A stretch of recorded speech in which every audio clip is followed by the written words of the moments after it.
सबको जय यीशु। प्रभु यीशु मसीह के मधुर, पवित्र, महान और दैविक नाम में आप सब लोगों का स्वागत है। आप जितने भी लोग इस समय इस प्रार्थना के लिए इकट्ठे हैं और आपने निर्णय लिया है कि आप इस प्रार्थना में भाग लेंगे, प्रभु आपको बहुत बहुत आशीष दे। प्रभु आपको बहुत बहुत आशीष दे, आपको संभाले और आप पर उसकी दया, आप पर उसका अनुग्रह, आप पर उसकी कृपा बरकरार रहे, बनी रहे। मैं आप सब लोगों को यीशु मसीह के नाम पर इस प्रार्थना में, इस प्रसारण में जो यहाँ से लाइव हो रहा है, इसमें मैं स्वागत करता हूँ और आपसे निवेदन करता हूँ कि आप इस प्रार्थना में आपसे लेके आखिरी तक रहना, शामिल रहना। प्रभु आपको बहुत आशीष दे। मैं इस समय प्रार्थना करूँगा कि प्रभु की कृपा, प्रभु का अनुग्रह आप पर बना रहे और आप आज की इस प्रार्थना के द्वारा लाभान्वित हो सकें। प्रभु आपको स्पर्श करें, प्रभु आपको छुएं, प्रभु आपको संभालें और जिस आशीष की उम्मीद और जिस प्रार्थना की पूर्ति की उम्मीद लेकर के आप यहाँ बैठे हैं, आपकी प्रार्थनाएं पूरी हो जाएं। मैं इस समय आपके लिए प्रार्थना करता हूँ। प्रेमी स्वर्गीय पिता, मैं अपने सभी भाई बहनों को, सभी बुजुर्ग माता पिता, सभी जवान लड़के लड़कियों को समर्पित करता हूँ। इस प्रार्थना को देख रहे, इस प्रार्थना में शामिल होने वाले एक एक जन पर तेरी विशेष आशीष, तेरा विशेष आशीर्वाद बना रहे। इनको आप स्पर्श कीजिएगा, इन पर आपका अनुग्रह, इन पर आपकी कृपा और इनकी प्रार्थना की पूर्ति होने पाए, ऐसी मैं दुआ करता हूँ और इनके लिए विनती करता हूँ, इनको आशीष देता हूँ। यीशु मसीह के पवित्र, मधुर, मूल्यवान नाम में हम कहें आमीन, हालेलुया। तो आइए हम एक सुंदर, प्रभु का एक सुंदर गीत हम गाएंगे, ठीक है, और उसके बाद हम परमेश्वर के वचन को सुनेंगे। आइए हम मिलकर के इस सुंदर गीत को गाएंगे।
जब भी दुखों ने घेरा डाला, यीशु मसीह ने मुझको निकाला।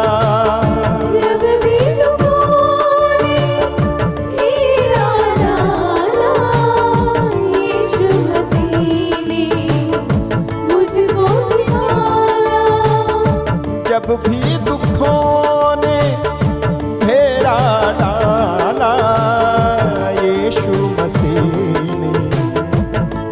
मुझको निकाला। जब भी दुखों ने घेरा डाला, यीशु मसीह ने मुझको निकाला। हर मुश्किल में मेरा यीशु, हर मुश्किल में मेरा यीशु, हर मुश्किल में मेरा यीशु, हर मुश्किल में मेरा यीशु, हर मुश्किल में मेरा यीशु रखता बहुत ख्याल मेरा। मैं दीवानी यीशु के दर की, यीशु के दर की मैं दीवानी, यीशु के दर की, यीशु के दर की मैं दीवानी, यीशु के दर की, यीशु के दर की मैं दीवानी, यीशु के दर की। मैं दीवानी, मैं दीवानी, मैं दीवानी, मैं दीवानी, मैं दीवानी, मैं दीवानी, मैं दीवानी, मैं मैं दीवानी, दीवानी, मैं दीवानी, यीशु के दर की, यीशु के दर की मैं दीवानी, यीशु के दर की, यीशु के दर की मैं दीवानी, यीशु के दर की, यीशु के दर की मैं दीवानी। यीशु के दर की।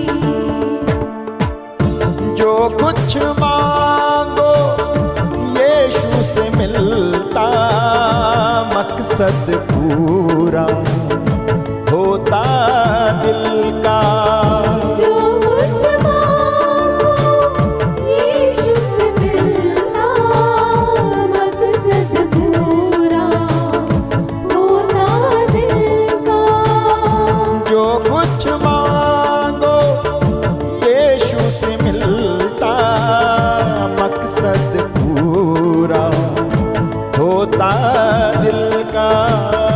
जो कुछ मांगो यीशु से मिलता, मकसद पूरा होता दिल का।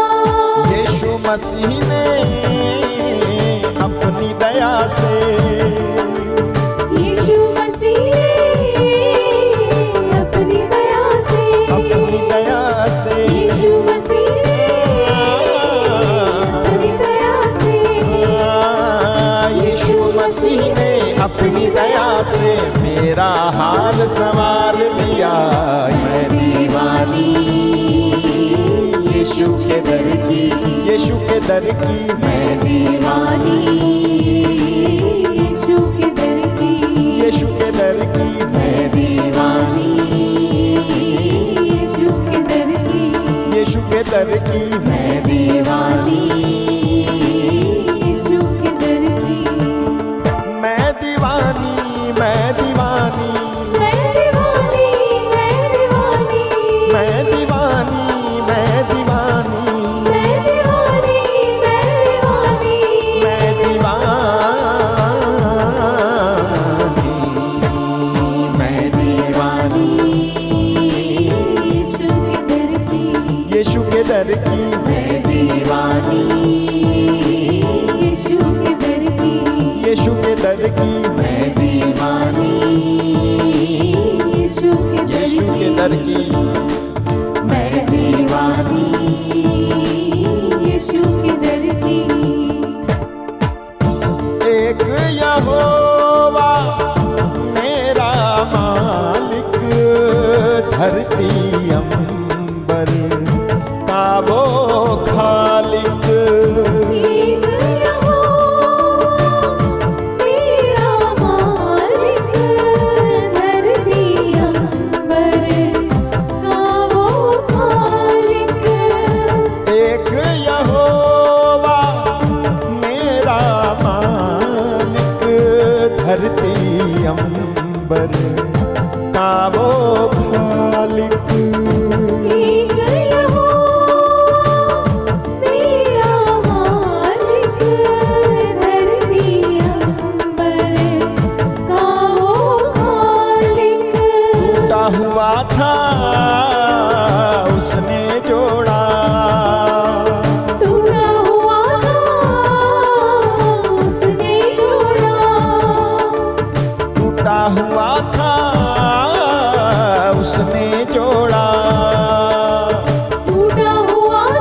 चुना मैं दीवानी यीशु के दर की, यीशु के दर की मैं दीवानी, यीशु के दर की, यीशु के दर की मैं दीवानी, यीशु के दर की, यीशु के दर की मैं दीवानी, यीशु के दर की। मैं दीवानी, मैं दीवानी, मैं दीवानी, मैं दीवानी, मैं दीवानी, मैं दीवानी, मैं दीवानी, मैं दीवानी, मैं दीवानी, मैं दीवानी यीशु के दर की, यीशु के दर की मैं दीवानी, यीशु के दर की, हाँ यीशु के दर की मैं दीवानी, यीशु के दर की, यीशु के दर की मैं दीवानी, यीशु के दर की, हाँ यीशु के दर की मैं दीवानी, यीशु के दर की, हाँ यीशु के दर की मैं दीवानी, यीशु के दर की। मैं दीवानी, मैं दीवानी, मैं दीवानी, मैं दीवानी, मैं दीवानी, मैं दीवानी, मैं दीवानी, मैं दीवानी, मैं दीवानी, यीशु के दर की, यीशु के दर की मैं दीवानी, यीशु के दर की, हाँ यीशु के दर की मैं दीवानी, यीशु के दर की, यीशु के दर की मैं दीवानी, यीशु के दर की। यीशु के दर की। Praise the lord, hallelujah. प्रभु की स्तुति हो, प्रभु को धन्यवाद। हम सब यीशु के दीवाने हैं, यीशु की दीवानी हैं। प्रभु आपको आशीष दे, प्रभु आप पर अनुग्रह करे, प्रभु आपको संभाले, प्रभु आपको सुरक्षित रखे, प्रभु आपका साथ दे और प्रभु आज आपसे बातें करें, ये मेरी प्रार्थना है आपके लिए। प्रभु आज आपसे बातें करें और आपके जीवन को बदलें। और इसलिए आइए हम इस समय परमेश्वर के सुंदर और महान वचनों में चलते हैं। इन दिनों हम आपको प्रभु के जो पवित्र आत्मा के जो वरदान हैं, 9 वरदान, उन वरदानों पर आपको मैं बता रहा हूं और उनमें से आप कुछ वरदानों पर सीख चुके हैं लगभग, और भी वरदान बाकी हैं जिन पर मैं सिखा रहा हूं, इन दिनों बता रहा हूं। और इस समय हमने जो जहाँ तक हमने अभी सीखा है, ये जो है भविष्यवाणी का वरदान है। भविष्यवाणी का वरदान क्या क्या करता है जब किसी के अंदर होता है, उस पर मैंने सिखाया है कि भविष्यवाणी का वरदान आध्यात्मिक निर्माण करता है। भविष्यवाणी के वरदान के बारे में पहला कुरिन्थी अध्याय 14 वचन 3 में लिखा है कि भविष्यवाणी का वरदान आध्यात्मिक निर्माण करता है, प्रोत्साहन देता है और सांत्वना देता है। और कल हम भविष्यवाणी का वरदान सांत्वना देता है, इस पर मनन चिंतन हम कर रहे थे। और मैंने इस बात की ज़रूरत को आपके सामने इन दिनों में जब हम भविष्यवाणी के वरदान की चर्चा कर रहे हैं, आपके सामने रखा है कि भविष्यवाणी के वरदान का हमारे अंदर होना बहुत अधिक आवश्यक है, ज़रूरी है। विशेष रूप से ऐसे समय में, आज के युग में हमारे अंदर भविष्यवाणी के वरदान का होना बहुत ही ज़्यादा ज़रूरी है, आवश्यक है। तो इस पर हम इन दिनों मनन चिंतन कर रहे हैं और भी आज हम इसी बात पर ध्यान लगाएंगे कि भविष्यवाणी के वरदान के बारे में बाइबल और क्या कहती है। ओके, तो मैं आपको लिए चलता हूँ भविष्यवाणी के वरदान की तीसरी जो विशेषता है जिस पर हम बात कर रहे हैं, सांत्वना। भविष्यवाणी का वरदान क्या करता है? सांत्वना देता है। मैंने कल आपको उदाहरण दिया था कि किस तरह से एलीशा का जो नौकर था वो घबरा जाता है और एलीशा भविष्यवाणी के वरदान से भरा हुआ था और उसको उस स्थिति में सांत्वना देता है, कहता है डरो मत। किस तरह से मूसा जो भविष्यवाणी के वरदान से भरे हुए थे, जब जनता व्याकुल हो गई, बेचैन हो गई, क्योंकि फिरौन बादशाह आ रहा था अपनी सेना को लेकर के, तब उसने उनको सांत्वना दी, उनसे कहा डरो मत, धैर्यवान बने रहो। और ये देखो कि किस तरह से परमेश्वर आज तुम्हारे लिए लड़ाई करेगा। जिन दुश्मनों को तुम आज देख रहे हो उनको तुम फिर कभी नहीं देखोगे। वो जानता था, भविष्य जानता था, इसलिए उसने उन लोगों को सांत्वना दी। वो घबराए हुए थे, वो बेचैन थे, वो बेचैनी में थे, लेकिन मूसा ने उनको शांत किया।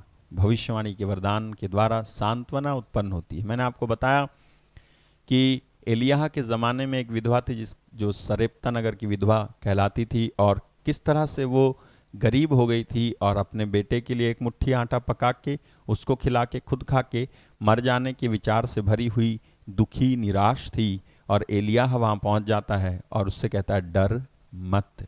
सांत्वना, भविष्यवाणी का वरदान सांत्वना देता है।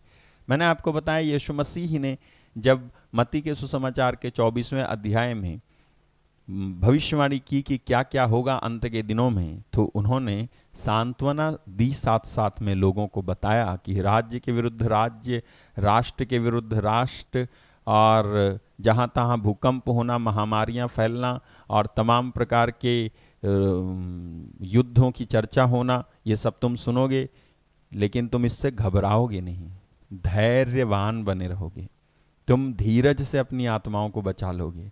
सांत्वना। तो भविष्यवाणी का वरदान क्या करता है? सांत्वना देता है। भविष्यवाणी का वरदान भविष्य तो जरूर बताता है, साथ में आपको सांत्वना भी देगा। भविष्यवाणी का वरदान, इसको हासिल करने की कोशिश कीजिए।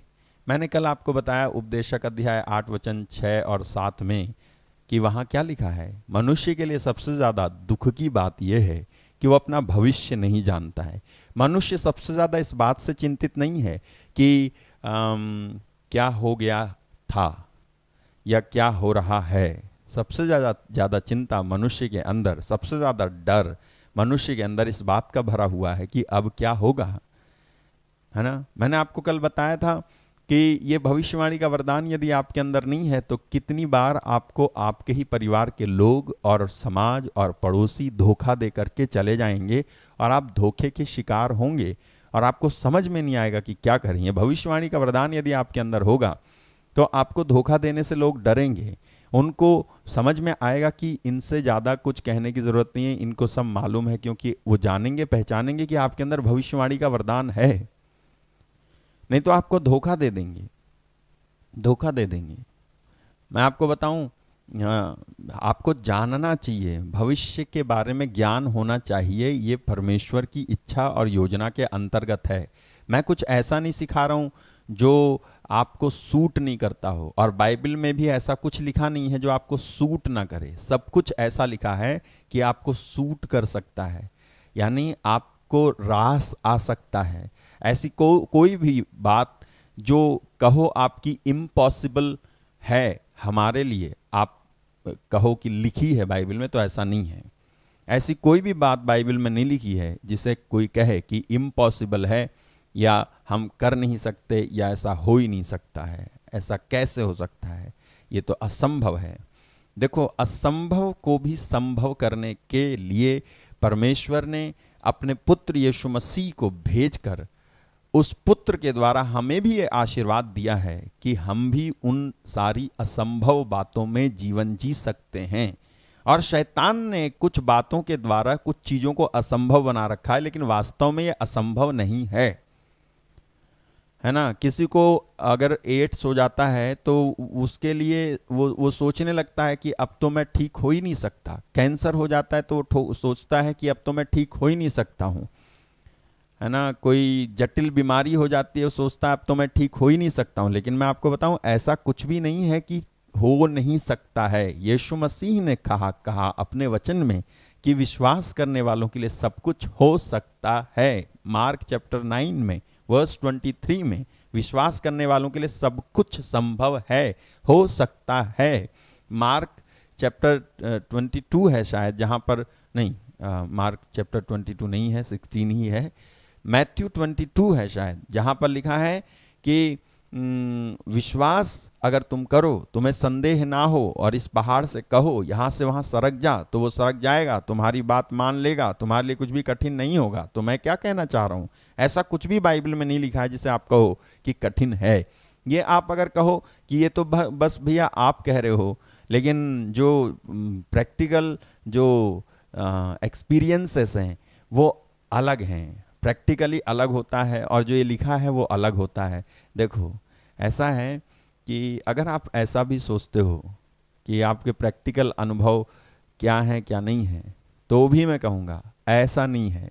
आपके प्रैक्टिकल अनुभव चाहे कुछ भी रहे हों, वो आपकी प्रॉब्लम भी हो सकती है, वो आपका अविश्वास भी हो सकता है, लेकिन मेरी प्रैक्टिकल जो मेरा जो व्यक्तिगत अनुभव है वचन के साथ में, वो ऐसा है कि कुछ भी हो सकता है विश्वास करने वालों के लिए। तो बाइबल में ऐसा कुछ भी नहीं लिखा है जो कठिन हो, ठीक है। इसलिए भविष्यवाणी का वरदान आपके अंदर हो, अगर मैं ये बता रहा हूं, या आपको भविष्य मालूम होना चाहिए मैं कह रहा हूं, तो ये बाइबल के आधार पे कह रहा हूं, क्योंकि बाइबल में परमेश्वर ने ऐसी इच्छा जताई है कि आपको पता हो कि क्या होने वाला है। और आप आश्चर्य करेंगे, आमोस के नबी के ग्रंथ के अध्याय 3 में एक बात लिखी है, मैं वो पढ़ता हूं, फिर आपको आगे लिए चलता हूं वचन में। आमोस का ग्रंथ है, आमोस के ग्रंथ में उसके अध्याय कहाँ पर ये लिखा हुआ है कि वो अपने नबियों और भक्तों को प्रकट किए बगैर कुछ नहीं करता है। हाँ, ऐसा एक वचन है, मैं आपको बताता हूँ कि वो अपने नबी और अपने भक्त को बताए बगैर कुछ नहीं करता है। 3:7 अगर आप पढ़ेंगे 3:7, Amos chapter 3 verse 7, chapter 3 verse 7, chapter 3 verse 7, Amos का ग्रंथ अध्याय 3 उसके वचन 7 को मैं पढ़ने जा रहा हूं, सुनिएगा। लिखा है, इसी प्रकार से प्रभु यहोवा अपने दास भविष्यवक्ताओं पर अपना मर्म बिना प्रकट किए कुछ भी ना करेगा। Surely the Lord God will do nothing, but he revealeth his secret unto his servants the prophets। ठीक है, तो बाइबल ऐसा कहती है कि वो अपने भविष्यवक्ता को बताए बगैर कुछ भी नहीं करेगा। अगर वो परमेश्वर इस धरती पर कुछ फेर बदल करने की कोशिश करता है, तो इसकी जानकारी सबसे पहले वो अपने भविष्यवक्ताओं को देता है। अगर परमेश्वर इस धरती पर कुछ करने की सोचता है, तो इसकी जानकारी वो अपने भक्तों को देता है। अगर इस धरती पर कुछ ऐसा होने वाला होता है जो मानव जाति के लिए हित नहीं लाएगा, तो इसको रोकने के लिए वो अपने भविष्यवक्ताओं से बात करता है। सच बता रहा हूं मैं आपको। इसका मतलब यह हुआ कि परमेश्वर चाहता है कि हर एक व्यक्ति भविष्यवाणी के वरदान को हासिल करके परमेश्वर से बात करने वाला स्त्री और पुरुष बन जाए, कि वो परमेश्वर से बात करे, वो परमेश्वर से बातें करने वाला स्त्री पुरुष बन जाए, कि परमेश्वर को इस धरती पर अपना मैसेज कन्वे करने में कोई दिक्कत ना हो। आपको मालूम है, परमेश्वर को अपना मैसेज भेजने में सबसे ज्यादा दिक्कत तब होती है जब उसका भविष्यवक्ता ना हो इस धरती पर। या आपको एक वचन दिखाता हूं, सूक्ति के ग्रंथ में लिखा हुआ है, मैंने एक बार पढ़ा भी था, जहां दर्शन की बात नहीं होती वहां लोग नाश हो जाते हैं। इसका मतलब जो है क्या है मैं बताता हूं आपको। हिंदी बाइबल में आप सूक्ति के ग्रंथ में जाएंगे, जब प्रोवर्ब चैप्टर 29 वर्स 29:18 में ऐसा लिखा हुआ है कि जहां दर्शन की बात नहीं होती है वहां लोग निरंकुश हो जाते हैं। ये निरंकुश को इंग्लिश कहती है where there is no vision the people perish. ठीक है, जहां दर्शन की बात नहीं होती वहां लोग नाश हो जाते हैं। कहने का मतलब यह है, ये दर्शन की बात किससे, मतलब परमेश्वर अपना मैसेज इस धरती पर लोगों को देना तो चाहता है, लेकिन वो दे कैसे? उसके उस मैसेज को लेकर के फेथफुली, विश्वास के साथ कौन इस धरती पर जाकर के लोगों के बीच में बताएगा? एक बात बताऊं आपको, परमेश्वर का मैसेज, ईश्वर का संदेश पूरी मनुष्य जाति के लिए, परमेश्वर का संदेश प्राप्त करना एक दुर्लभ और कठिन बात है। और उससे भी दुर्लभ और कठिन बात है हर एक इंसान को परमेश्वर का संदेश बताना। इससे भी दुर्लभ और कठिन बात है। आपको याद होगा कि नबी ईसायास ने बोला कि किसने हमारे संदेश पर विश्वास किया? किसने हमारे संदेश पर विश्वास किया? यशायाह के ग्रंथ में लिखा है, किसने हमारे संदेश पर विश्वास किया? और यह सच है, जब परमेश्वर का संदेश आता है तो आसानी से लोग उसे ग्रहण नहीं करते हैं। क्या आज से 2000 साल पहले परमेश्वर का संदेश इस धरती पर नहीं आया था? उसका बेटा इस धरती पर नहीं आया था? आया था। उसका बेटा परमेश्वर का संदेश था। यूहन्ना के सुसमाचार में उसके अध्याय 1 में और उसके अध्याय 1 में यदि आप पढ़ेंगे तो आपको पढ़ने को मिलेगा कि क्या हुआ जब यीशु मसीह ही इस धरती पर, यीशु मसीह ही जो ईश्वर के संदेश हैं, वो जब भेजे गए तो क्या हुआ? अगर आप यूहन्ना 1:11 में पढ़ेंगे तो वहां लिखा है, वह अपने यहां आया, वह अपने यहां आया और उसके अपने लोगों ने उसे नहीं अपनाया। वो अपने यहां आया लेकिन उसके अपने लोगों ने उसे नहीं अपनाया। आप समझ रहे हैं? देखिए, जो मैंने कहा था ना, किसने हमारे संदेश पर विश्वास किया, उसके बारे में आइज़ाया 53:1-2 में लिखा हुआ है। जो समाचार हमें दिया गया उसका किसने विश्वास किया, है ना? और यहां मैं पढ़ रहा हूं कि वह अपने यहां आया, यीशु मसीह अपने यहां आया और उसके अपने लोगों ने उसे नहीं अपनाया। कहने का मतलब यह है, जब परमेश्वर का संदेश इस धरती पर, धरती के लोगों को दिया जाता है तो लोग आसानी से उसको ग्रहण नहीं करते हैं। पहली बात तो यह कि परमेश्वर का संदेश इस धरती पर आए, इसके लिए इस धरती पर भविष्यवक्ता का होना बहुत जरूरी है।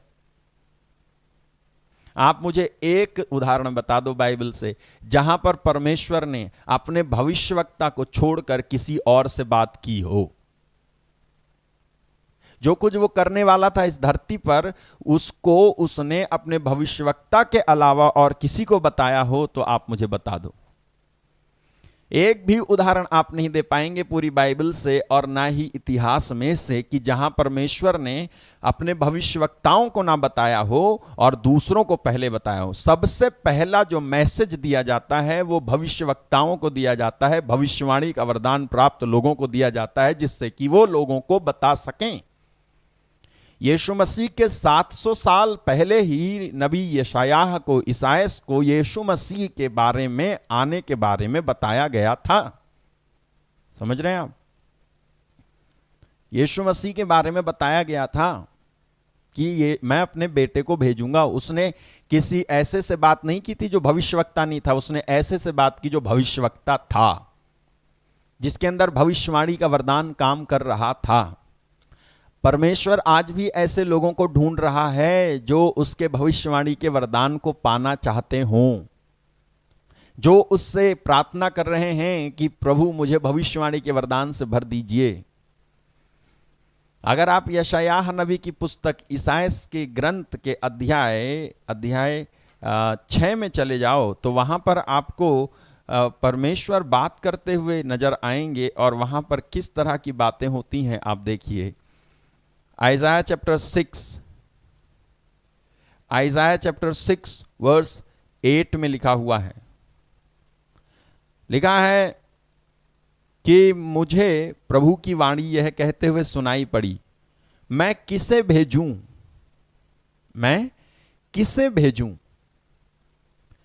हमारा संदेशवाहक कौन होगा।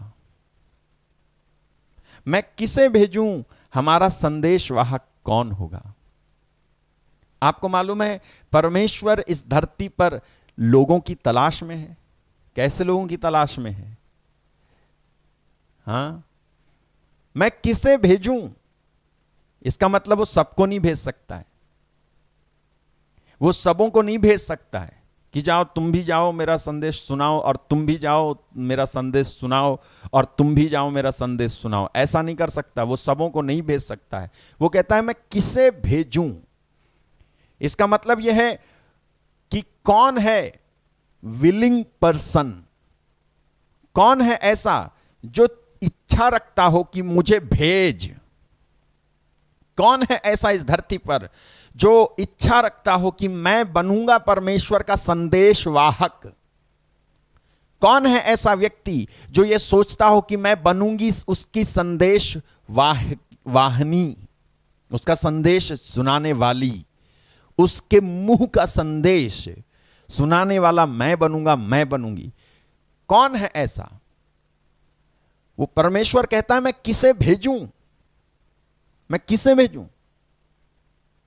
इसका मतलब यह है, एक बात आपको समझनी पड़ेगी, इस धरती पर ज्यादातर लोगों को परमेश्वर के संदेश से मतलब नहीं है, नहीं तो वो सबके सब परमेश्वर के संदेश सुनाने वाले होते। मैं किसको भेजूं? अगर आप भजन संहिता उसके अध्याय 14 और उसके वचन 2 को पढ़ेंगे, साम चैप्टर 14 वर्स 1 और 2 आप पढ़ेंगे तो वहां लिखा है कि ईश्वर यह जानने के लिए स्वर्ग से मनुष्यों पर दृष्टि दौड़ाता है कि कौन उनमें कोई बुद्धिमान हो जो ईश्वर की खोज में लगा रहता हो। कोई बुद्धिमान हो जो ईश्वर की खोज में लगा रहता हो। परमेश्वर आसमान से देखता है इस धरती पर कि इस धरती पर कोई बुद्धिमान हो जो ईश्वर की खोज में लगा रहता हो। मैं बताऊं आपको, लोग ईश्वर की खोज में लगे रहने वाले नहीं है इस धरती पर, बल्कि ईश्वर की खोज में लगे रहने वालों का मजाक उड़ाने वाले जरूर हैं इस धरती पर। इस धरती पर ईश्वर की खोज करने वाले लोग नहीं हैं, बल्कि इस धरती पर ईश्वर की खोज करने वाले लोगों की, मजाक उड़ाने वाले लोगों की एक बहुत बड़ी टोली है, एक बहुत बड़ी संख्या है। बताऊं आपको, बहुत बड़ी संख्या है। ईश्वर की खोज में लगे रहने वाले लोग नहीं है, बुद्धिमान नहीं है वो। उनको ये बुद्धि जरूर सूझती है कि जिन्होंने कभी मिनिस्ट्री के लिए दान नहीं दिया हो, वो ऐसे प्रचारकों और ऐसे लोगों के बारे में जिनको कहीं ना कहीं से कोई दान देकर सहायता करता है, उनके बारे में यह बोलने की हिम्मत जरूर आती है कि यही इनका बिजनेस है, इसी से इनका गुजर बसर होता है। कुछ काम नहीं मिला इनको, तो इनको ये वाला काम मिला है, इसलिए तो ये ऑनलाइन आके प्रार्थना चलाते हैं। God hates you. परमेश्वर को नफरत है ऐसे लोगों से। परमेश्वर को नफरत है ऐसे लोगों से जो खुद तो परमेश्वर की खोज करते नहीं हैं, बल्कि रद्दी और बेकार की चीजों की खोज करते हैं। तुमने कितने लोगों को सुसमाचार सुनाया कि सुसमाचार सुनाने वाले की निंदा करते हो? तुमने कितने लोगों की सहायता की, आर्थिक मदद की लॉकडाउन के समय में? तुम्हारी जेबों को तुमने भरा, तुमने अपने बच्चों को पाला, लेकिन क्या तुमको उस गरीब के बच्चों का ख्याल आया जो लॉकडाउन के समय में और इस महामारी के समय में सड़कों पे भूखा मर गया?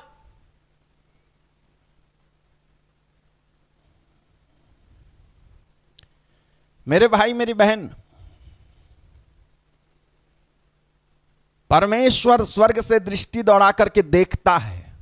अगर वो ये देखता है कि कौन बुद्धिमान है जो परमेश्वर की खोज में लगा रहता है, तो वो परमेश्वर को ये आंखें भी होंगी और वो ये भी देखता होगा कि जो परमेश्वर की खोज में लगे रहे हैं उनकी तुम किस तरह से निंदा और लुकता छीनी सड़क के दौराहे पे, चौराहे पे और फोन लगा लगा के एक दूसरे को करते हो, ये भी वो देख रहा है। ये भी वो देख रहा है। बहुत सारे लोग बेनी हिन के खिलाफ बोलते हैं, बहुत सारे लोग पास्टर अल्फ के खिलाफ बोलते हैं, बहुत सारे लोग पास्टर क्रिस के खिलाफ बोलते हैं, प्रोटेस्टेंट मूवमेंट के खिलाफ बोलते हैं। मैं कहता हूं तुम वो काम क्यों नहीं करते जो वो कर रहे हैं?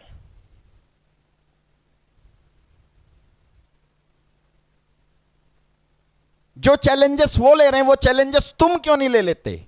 अगर तुमको लगता है कि हम पैसा कमाते हैं, अगर तुमको लगता है कि हम जो है व्यापार करते हैं, अगर तुमको लगता है कि हमारे पास और कोई काम नहीं है, ये हमारा बिजनेस है इसलिए हम ऑनलाइन आते हैं, तो तुम लोग भी ये बिजनेस शुरू कर लो।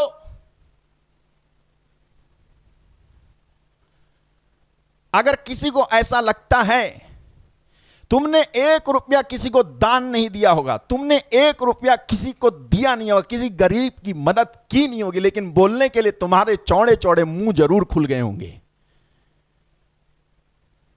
परमेश्वर स्वर्ग से दृष्टि दौड़ाता और देखता है कि कोई बुद्धिमान हो। क्यों प्रभु कहता है मैं किसे भेजूं? कोई लायक ही नहीं है, सबके सब नालायक हैं। किसको भेजूं मैं कि मेरा संदेश लोगों को सुनाए जाकर के, जो मर रहे हैं, जो पीड़ित हैं, जो दुखी हैं, जो निराश हैं। तुमने अपनी बातों से जहर घोलने के अलावा और किया क्या है?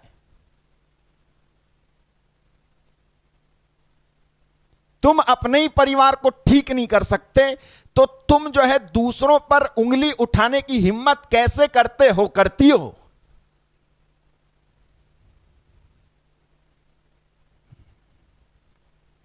मेरे भाई मेरी बहन,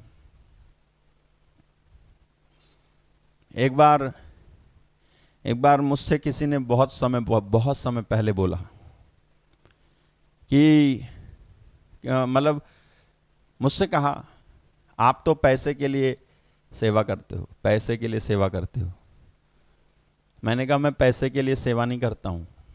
अगर मैं पैसे के लिए सेवा करता हूं तो इस सेवा में तो मुझे बहुत ज्यादा अपमान भी मिलता है, बहुत ज्यादा मुश्किलें होती हैं, बहुत ज्यादा परेशानियां होती हैं।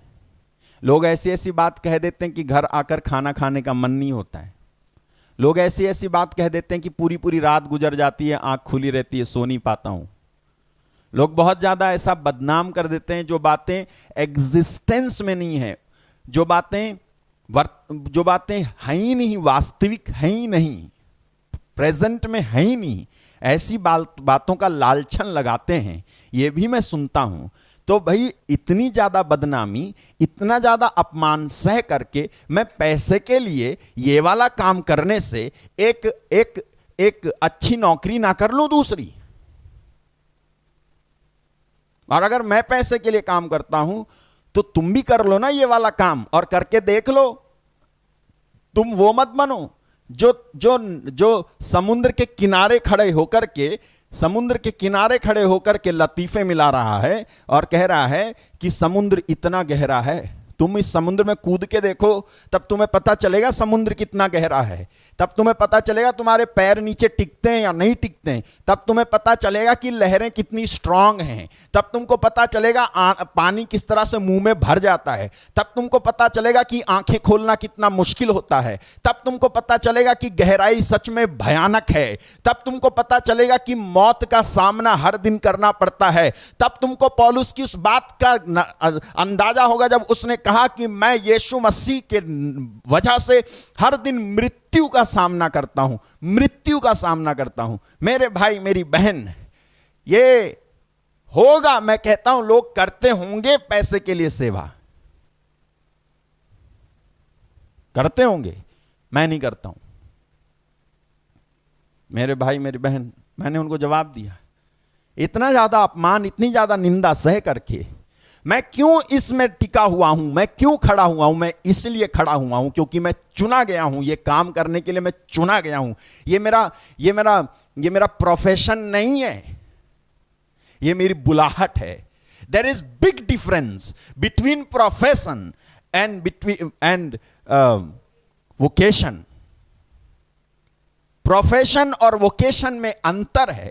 ये प्रोफेशन नहीं है, ये प्रोफेशन नहीं है कि मैं गा सकता हूं, ये प्रोफेशन नहीं कि मैं बजा सकता हूं, ये प्रोफेशन नहीं है कि मैं प्रीचिंग कर सकता हूं। ये वोकेशन है, ये बुलाहट है, ये मेरे जीवन के ऊपर है।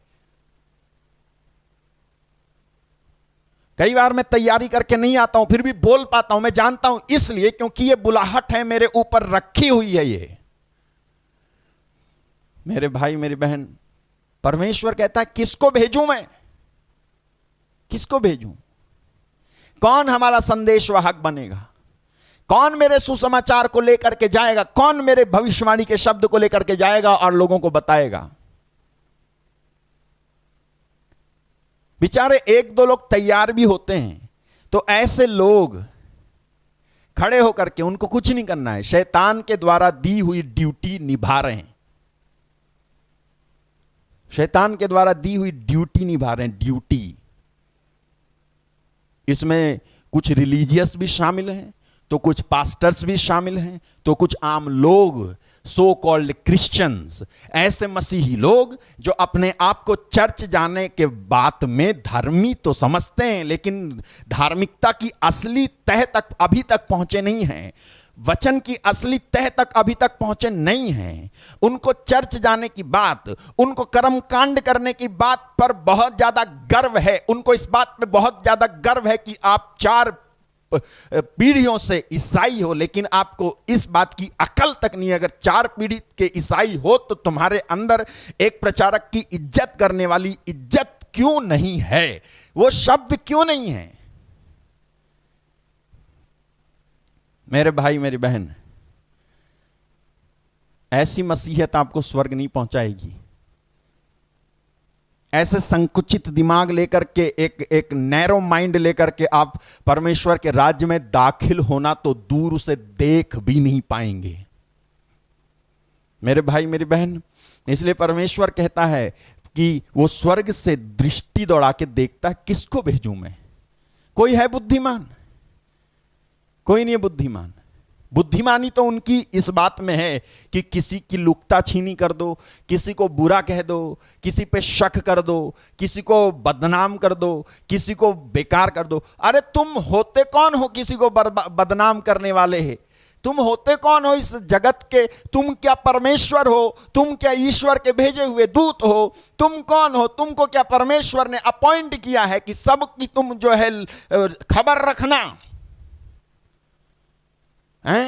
उम्र तुम्हारी जो है 55 साल है, बुढ़िया होने को हो, और फिर भी सबकी खबर रखने में तुम चूकती नहीं हो। तुम्हारे मुंह से गंदी बात निकलने में चूकती नहीं हो, छोड़ते नहीं हो। किसी की छीलने में तुमको शर्म तक नहीं आती है। तुम अपने आप को ईसाई कहते हो, तुम अपने आप को बपतिस्माधारी कहते हो। किस तरह के बपतिस्माधारी हैं हम कि हमारे अंदर परमेश्वर के वचन के हिसाब की कोई बात नजर नहीं आती। मेरे भाई मेरी बहन, मैं क्या बताऊं आपको,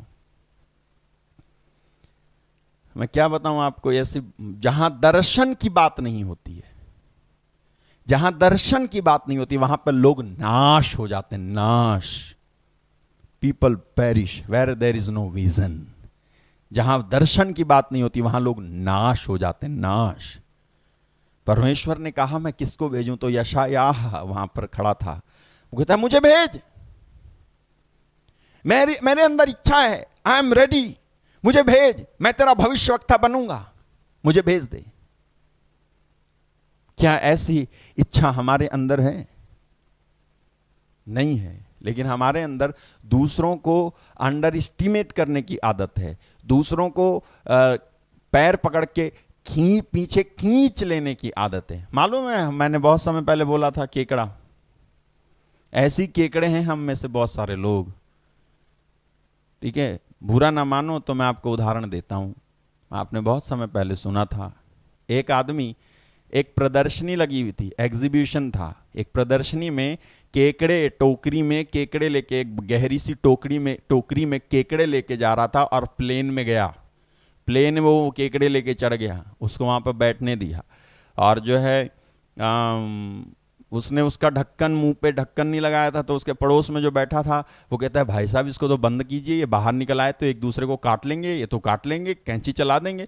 तो वो कहते हैं डरिए नहीं, इनमें से कोई ऊपर नहीं आएगा, कोई बाहर नहीं आएगा। तो बोले कैसे? बोले ये केकड़े ना एक दूसरे की टांग पकड़ के, जब कोई पहले चढ़ता है ना तो उसकी टांग पकड़ के दूसरा खींच लेता है, तीसरे की टांग पकड़ के तीसरा खींच लेता है, चौथे की टांग पकड़ के पांचवा खींच लेता है, इसलिए कोई चढ़ ही नहीं पाता ऊपर, लोग एक दूसरे को नीचे ही खींचते रहते हैं। ऐसे ही हैं हम लोग, नीचे खींचो। कोई अच्छा काम कर रहा है तो करने मत दो और नीचे खींचो, खींचो। फादर को खींचता रहता है, बड़ा आया सुसमाचार सुनाने वाला, सिस्टर को खींचती रहती है, प्रचारक को खींचता रहता है, अरे तुम कहां जा रहे हो, अरे यार सब नरक जाएंगे, तुम भी चलो हमारे साथ। लेकिन हम उन लोगों में नहीं हैं। आमीन। हम उन लोगों में नहीं हैं और ना होंगे।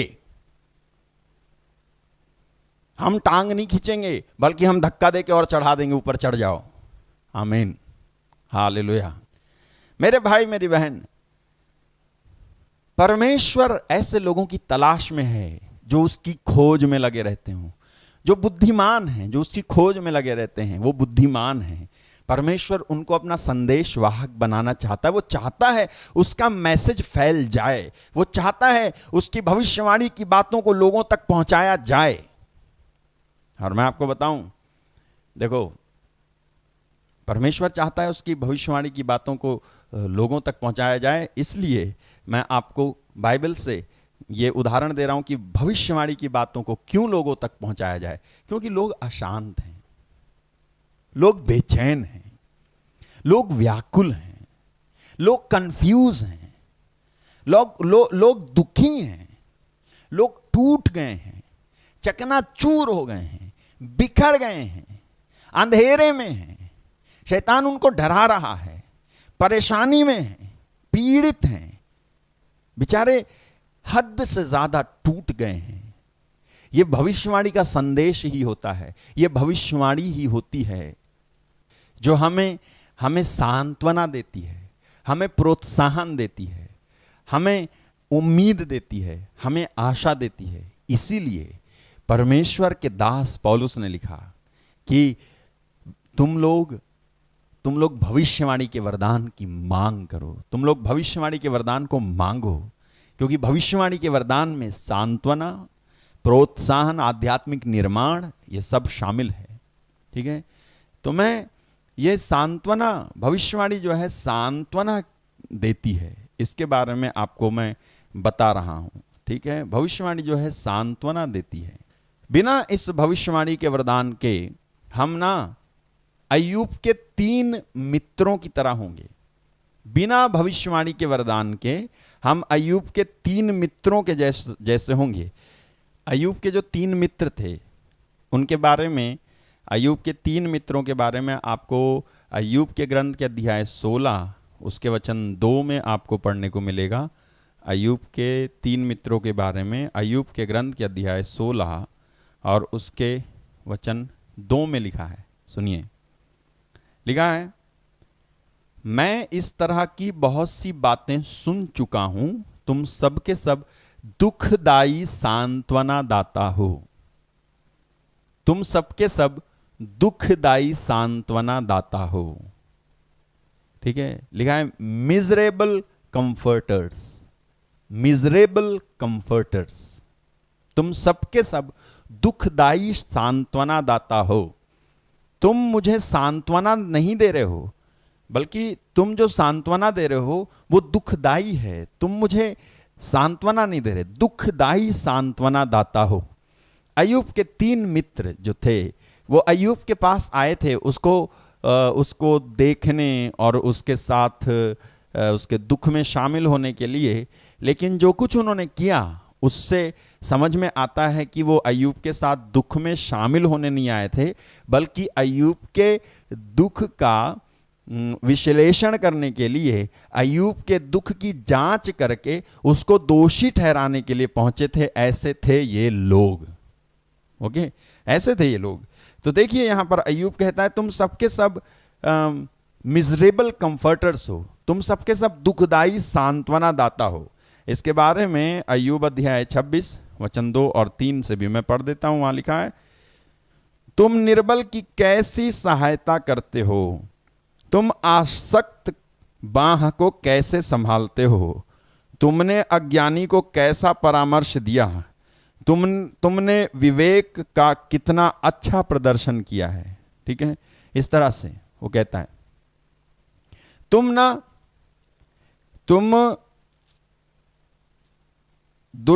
निर्बल की कैसी सहायता करते हो, और जिस बाह में ताकत ही नहीं है उसको तुम कैसे संभालते हो, तुमने अज्ञानी को कैसा परामर्श दिया, तुमने विवेक का कितना अच्छा प्रदर्शन किया है। अय्यूब अपने मित्रों के बारे में कहता है। ठीक है, तो ये लोग जो थे ना, अय्यूब को दुख दे रहे थे, सांत्वना नहीं दे रहे थे, दुख दे रहे थे। और आप पढ़ेंगे बाइबल में कि ऐसे समय में ये अय्यूब के साथ क्या कर रहे थे, भविष्यवाणी के वरदान के बिना इन मित्रों ने अय्यूब के दुश्मनों से भी बढ़कर व्यवहार किया था। ये तीनों जो मित्र थे, अय्यूब के तीनों मित्र, इनमें कोई भविष्यवाणी का वरदान नहीं था, लेकिन जब वो अय्यूब से बात करते हैं तो ऐसे बात कर रहे हैं जैसे वो बहुत बड़े भविष्यवक्ता हों, बहुत बड़े ज्ञानी हों, बहुत बड़े समझदार हों, बहुत बड़े गुरु हों, बहुत बड़े कुछ हों, ऐसे करके ये बात कर रहे हैं। लेकिन इनको जो है क्या बोलते हैं, कोई भी ज्ञान नहीं था। और क्या बात की इन्होंने, अय्यूब के गहनतम दुख में, जब अय्यूब सबसे ज्यादा परेशान पीड़ित है ना, सबसे ज्यादा परेशान और पीड़ित है, ऐसे समय में अय्यूब के साथ में इन्होंने क्या करा, अय्यूब को इन्होंने 72 बार अय्यूब को इन्होंने यह कहकर समझाया कि तुम अपने पापों की वजह से कष्ट भोग रहे हो। 72 बार इन्होंने, 72 times they have given statement against Job. Ayyub के विरुद्ध में इन्होंने 72 बार ये बोला कि तुम जो है अपने पापों की वजह से ये कष्ट भोग रहे हो, अपने पापों की वजह से। ठीक है, और क्यों ऐसा इन्होंने बोला, जबकि अय्यूब परमेश्वर की नजर में, अगर आप अय्यूब अध्याय 1 वाक्य 8 को पढ़ोगे तो परमेश्वर अय्यूब की नजर में ना, परमेश्वर अय्यूब की नजर में कैसा था, निर्दोष, निष्कपट और ईश्वर पर श्रद्धा रखने वाला। दूसरी बाइबल में लिखा है खरा, सीधा और भय मानने वाला था। अय्यूब की नजर में अय्यूब खरा, सीधा और भय मानने वाला था। लेकिन मनुष्यों की नजर में, अय्यूब के 3 मित्रों की नजर में अय्यूब पापी था, दोषी था। अय्यूब के बारे में उन्होंने जो देखा ना, अय्यूब को जो दुख हो गया था, उसके जो है 7 बेटे, 3 बेटियां मर गए, 7000 भेड़ें, 3000 ऊंट, 500 जोड़ी बैल, 500 जोड़ी गधे, सब के सब बर्बाद हो गया था। तो इस चीज को देख करके इन्होंने अय्यूब के बारे में क्या बोला मालूम है, तू पापी है। इसके विपरीत परमेश्वर की नजर में, यहां मित्रों की नजर में अय्यूब पापी है, और परमेश्वर की नजर में अय्यूब खरा, सीधा और भय मानने वाला व्यक्ति था। खरा, सीधा और भय मानने वाला व्यक्ति था अय्यूब। मेरे भाई, मेरी बहन, ये उनका हाल है, उन मनुष्यों का हाल है जिनके अंदर भविष्यवाणी का वरदान है ही नहीं, जो अधा धुंध बोलते हैं। अंधा अंधे को रास्ता दिखाने चल पड़ा है ना, अंधा अंधे को रास्ता दिखाने के लिए चल पड़ा है। इनको कोई डिवाइन नॉलेज नहीं है, इनको कोई दैविक ज्ञान नहीं है। किसी पवित्र आत्मा ने, किसी ईश्वर के आत्मा ने आकर के, पवित्र आत्मा ने आकर के इनको बुद्धि दी ही नहीं, लेकिन ये बुद्धिमान बने जा रहे हैं जबरदस्ती। जबरदस्ती ये सोच रहे हैं कि ये बुलाए गए हैं, जबरदस्ती ये सोच रहे हैं कि ये चुने गए हैं, जबरदस्ती ये सोच रहे हैं कि परमेश्वर की नजर में ये बड़े अच्छे हैं, और जबरदस्ती ये सोच रहे हैं परमेश्वर इनसे खुश है, जबकि ऐसा कुछ नहीं था। परमेश्वर जैसे सोच रहे थे अय्यूब के बारे में, वैसे ये नहीं सोच पा रहे थे अय्यूब के बारे में। काश इनके पास भी भविष्यवाणी का वरदान होता तो ये अय्यूब के बारे में सही सोच पाते, और जो कुछ अय्यूब अध्याय 42 में हुआ ना, बाद में उसकी भविष्यवाणी ये पहले कर पाते कि अय्यूब घबरा मत। अय्यूब को सांत्वना दी, सांत्वना दी अय्यूब को बेचारे को,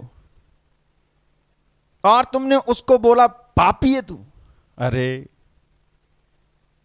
तू तेरे पापों की वजह से बीमार है, तेरे पापों की वजह से तेरे बच्चे मर गए, तेरे पापों की वजह से जो है तेरी संपत्ति लुट गई, तेरे पापों की वजह से तुझे जो है ये कोढ़ की बीमारी हो गई। जबकि परमेश्वर इन मित्रों के विपरीत ही कुछ सोच रहा था कि अय्यूब खरा है, यानी निर्दोष है, निष्कपट है, ईश्वर पर श्रद्धा रखने वाला है, भय मानने वाला है, खरा सीधा और भय मानने वाला है अय्यूब। परमेश्वर ऐसा सोच रहा था। पता है आपको, अय्यूब के अध्याय 18 वचन 5 से 21 में आप पढ़ोगे ना, तो आपको क्या पढ़ने को मिलेगा, मैं आपको शॉर्ट में बता देता हूं। अय्यूब 5 अध्याय 18 वचन 5 से 21, जोब चैप्टर 18 वर्स 5 to 21 में आपको पढ़ने को मिलेगा कि तुम दुष्टों का सा दुख भोग रहे हो, इसलिए तुम गलत हो, पापी हो, जरूर तुम दुष्ट हो। अब आप कहोगे इसमें क्या बात है, मैं आपको पढ़ के सुनाता हूं। इंग्लिश में ऐसा लिखा है, since you are suffering the doom of the wicked, so you must be wicked. Since you are suffering the doom of the wicked, मतलब तुम दुष्टों का सा दुख भोग रहे हो, जैसे दुष्ट दुख भोगता है वैसे तुम भी दुख भोग रहे हो। ये मित्र कह रहे थे इसके, जैसे दुष्ट दुख भोग रहे थे, दुख भोगते हैं, वैसे तुम भी दुष्ट भोग रहे हो, तो जरूर तुम गुनहगार हो, जरूर तुम पापी हो, जरूर तुम गलत हो, जरूर तुम पापी हो, जरूर तुम गलत हो। आपको मालूम है कितने सारे लोग ऐसी सोचते हैं, कितने सारे लोग ऐसी सोचते हैं, है ना, ऐसा सोचते हैं। कई लोगों की सोच के बारे में मैं जानता हूं, वो ऐसा सोचते हैं। कई लोग मतलब वो ऐसा सोचते हैं कि अगर कोई बदनाम हो रहा है, प्रभु के सेवक के बारे में अगर इधर उधर बातें फैल रही हैं, वो बदनाम हो रहा है, तो जरूर वो तो गलती होगा। अय्यूब अध्याय 18 वचन 5 से 21 में अय्यूब के दोस्तों ने बोला, since you are suffering the doom of the wicked, so you must be wicked, कि तुम दुष्टों का सा दुख भोग रहे हो, इसलिए तुम गलत हो, पापी हो, जरूर तुम दुष्ट हो, इसीलिए तुम ये मतलब दुख भोग रहे हो। इस तरह से लोग बोलते हैं। और आप जरा सोचिए कि अय्यूब के जो मित्र थे वो अय्यूब के बारे में जैसा सोच रहे थे, वो क्या सही सोच रहे थे? सरासर गलत सोच रहे थे, सरासर गलत सोच रहे थे। ऐसे बहुत सारे लोग हैं, जैसे किसी प्रचारक के बारे में अगर कोई बात फैल जाती है कि वो ऐसा है, वो ऐसा है, दो चार लोग अगर इर्द गिर्द बात करने लगें, तो ऐसे कुछ लोग हैं जो सोचने लगते हैं, हाँ अगर इनकी बदनामी हो रही है, अगर इसकी बदनामी हो रही है, तो ज़रूर ये जो है सचमुच में ऐसा ही होगा। अगर ये बदनामी हो रही है, इसकी बदनामी हो रही है, तो ये सही नहीं है, इसीलिए इसकी बदनामी हो रही है, क्योंकि ये सही नहीं है, ऐसा सोचते हैं। ये सही नहीं है इसलिए इसकी बदनामी हो रही है। आप बिल्कुल अय्यूब के उन 3 मित्रों की कैटेगरी के हो, जबकि परमेश्वर ऐसा नहीं सोचता है। इसीलिए बाइबल कहती है कि मनुष्य बाहरी रूप रंग देखता है, किंतु परमेश्वर हृदय देखता है। अगर परमेश्वर के किसी सेवक की बदनामी हो रही है, अपमान हो रहा है, तो यह जरूरी नहीं हो जाता है कि उसका अपमान और बदनामी इसलिए हो रही है क्योंकि वो गलत है, क्योंकि वो गलत है। यीशु मसीह की भी बदनामी हुई तो जरूरी नहीं है कि वो गलत थे। प्रभु के सेवकों की प्रभु यीशु मसीह ने खुद कहा कि दास का उसके स्वामी की तरह हो जाना ही बहुत है। यदि लोगों ने घर के स्वामी को बेल जुबेल कहा है तो उसके घर वालों को लोग क्या क्या नहीं कहेंगे। अय्यूब के तीनों मित्र जो है अय्यूब के संबंध में जो निरीक्षण कर रहे थे ना, जो विश्लेषण कर रहे थे ना, जो इन्वेस्टिगेशन कर रहे थे ना, अय्यूब के ऊपर आए हुए दुख का इन्वेस्टिगेशन कर रहे थे, उसमें वो टोटली 100% रॉन्ग हो गए थे। जब वो ये सोच रहे थे अय्यूब जरूर पापी है इसीलिए इसके ऊपर ये आया। जैसे बहुत सारे लोग सोचते हैं ये इनकी बदनामी हो रही है तो जरूर ये गलत होंगे।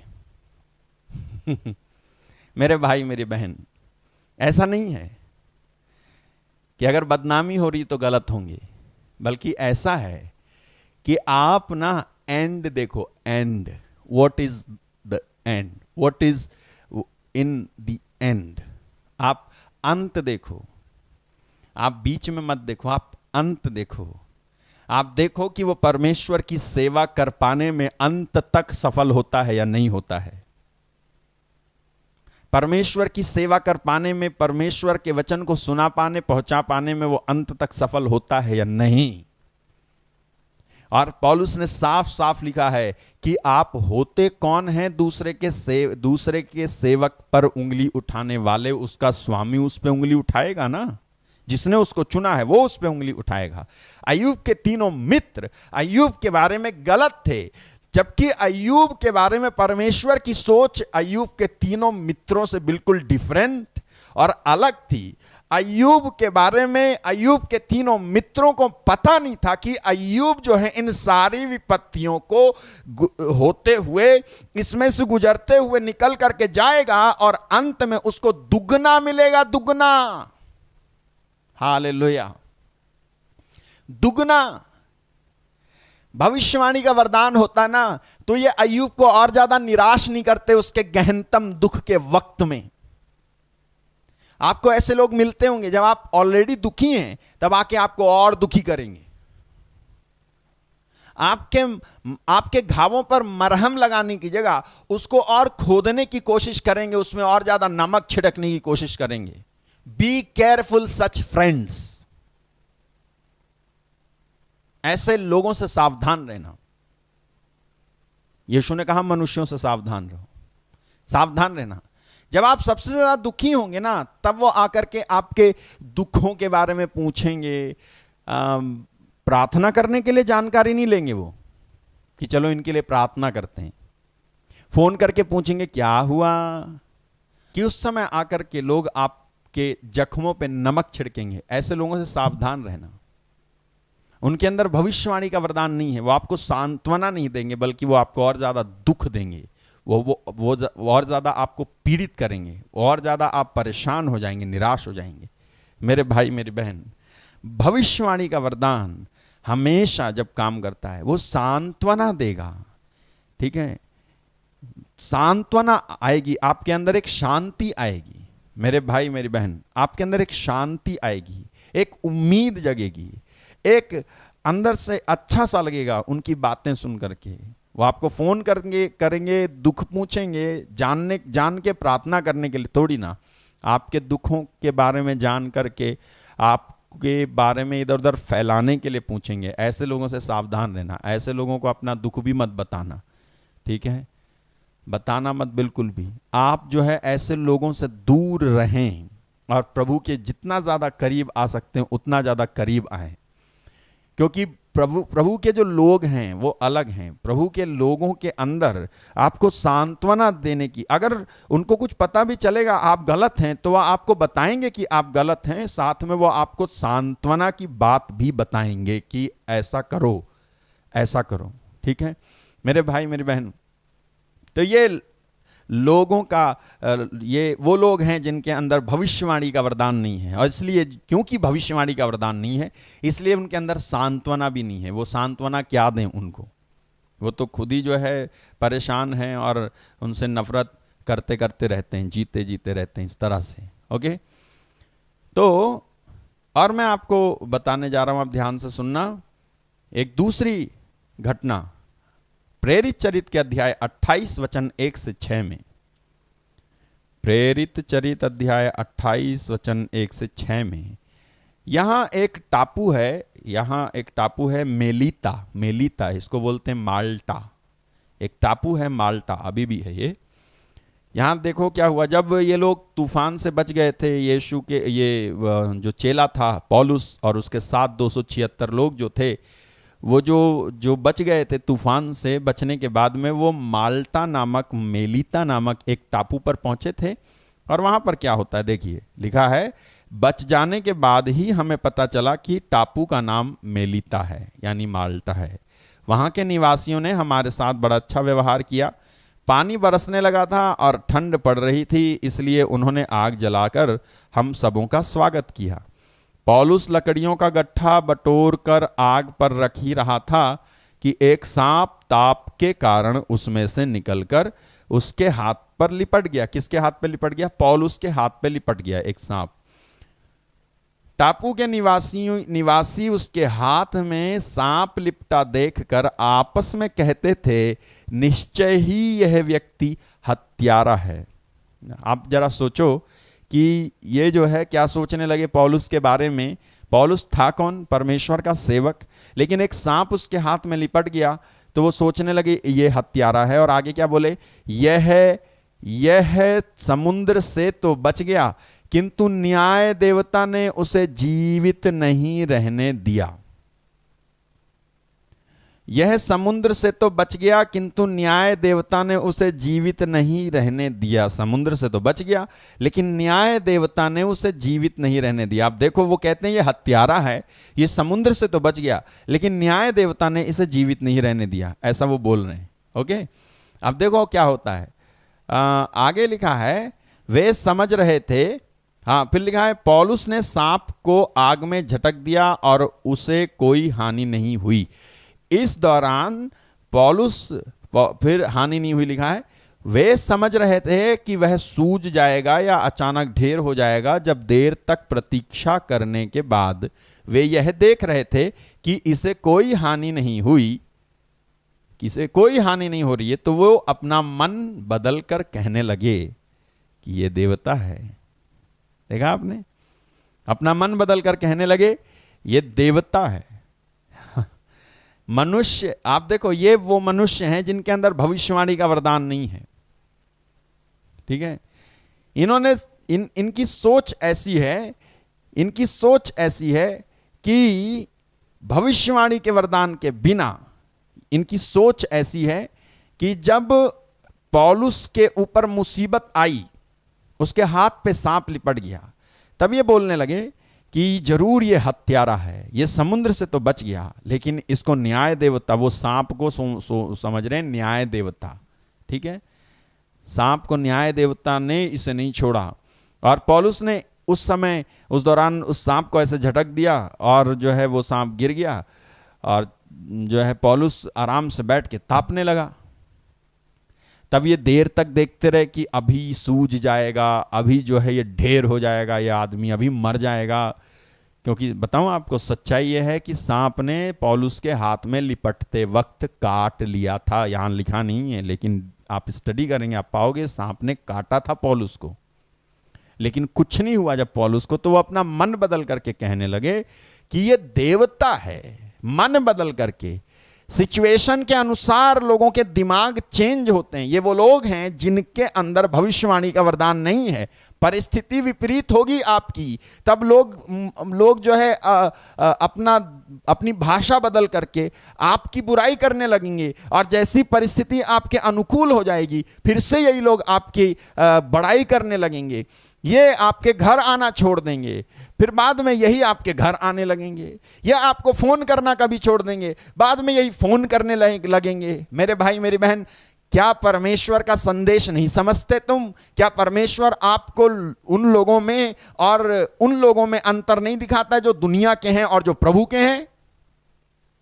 मेरे भाई मेरी बहन, जरूर वो आपको समझाना चाहता है दुनिया के लोग और प्रभु के लोगों में अंतर है।